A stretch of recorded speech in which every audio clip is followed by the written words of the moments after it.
It's 1913. You're driving your brand new Ford Model T. The roof is down, the sun is out, and life feels good. But there's a problem. You're running out of gas. Luckily, just around the corner, something completely new has appeared. The world's first gas station.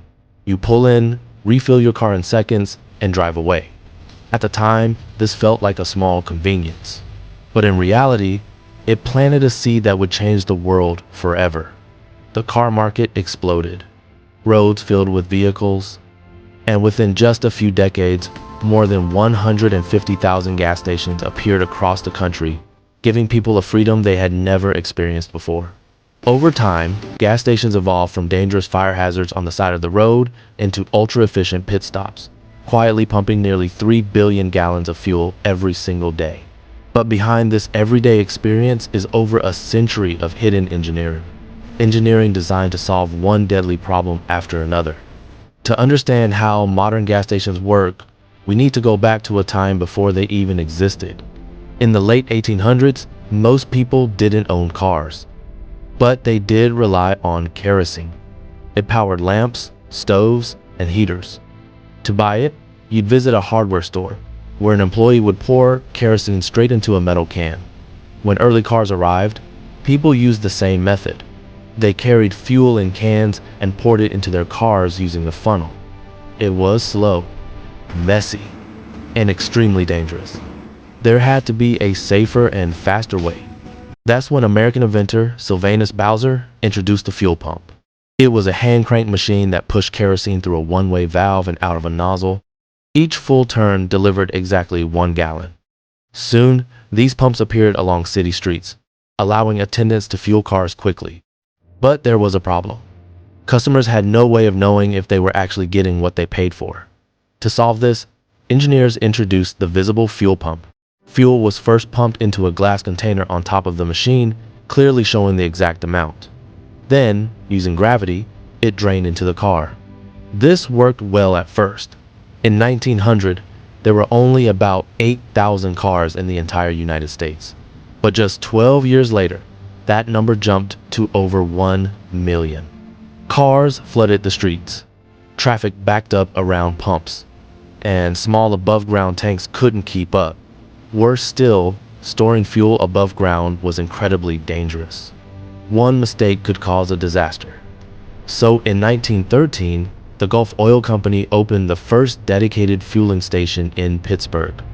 Instead of a single pump, they installed a large underground storage tank connected to 6 pumps, allowing multiple cars to fill up at once. On its first day, it sold just 30 gallons. By the end of the week, that number rose to 350 gallons per day. Gas stations spread rapidly, and the automobile became the ultimate symbol of freedom. By the 1,920 most cars switched from kerosene to gasoline. It was more powerful and more efficient. But it introduced a new danger: vapor. Kerosene only produces flammable vapor at high temperatures. Gasoline does it constantly, even in cold weather. Inside storage tanks, gasoline vapor built up. When fuel was pumped, that vapor escaped into the air. All it took was one spark. Gas stations became ticking time bombs. For decades, cars were always fueled by trained attendants. But after World War II, competition pushed station owners to cut costs. In 1947, the first self-service gas station opened. Without attendants, fuel became cheaper. But the risks increased. Customers didn't know when their tanks were full. Gasoline spilled onto the ground. Engineers responded with the automatic shutoff nozzle, a purely mechanical system that stops fuel flow the moment your tank fills up. But underground, another problem remained.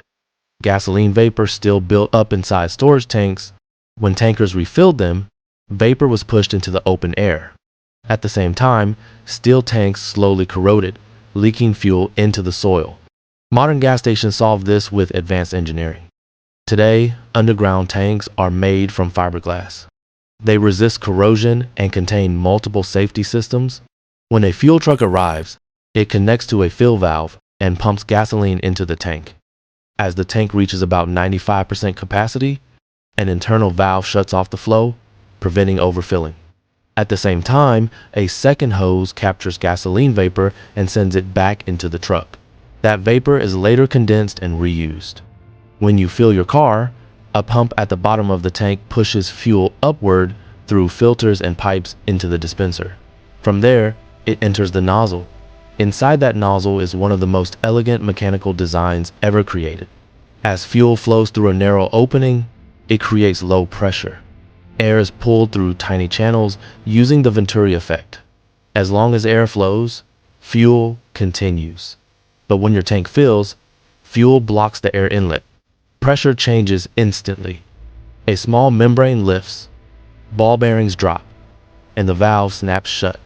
No electronics, no sensors, just physics. By the 1970s, cars became more efficient. Drivers stopped visiting gas stations as often, and many stations disappeared. But the ones that remained became safer, quieter, and nearly invisible. After more than 100 years of engineering, gas stations turned from deadly hazards into one of the most reliable systems on Earth. And the next time you hear that click at the pump, you'll know exactly how much engineering just saved your life.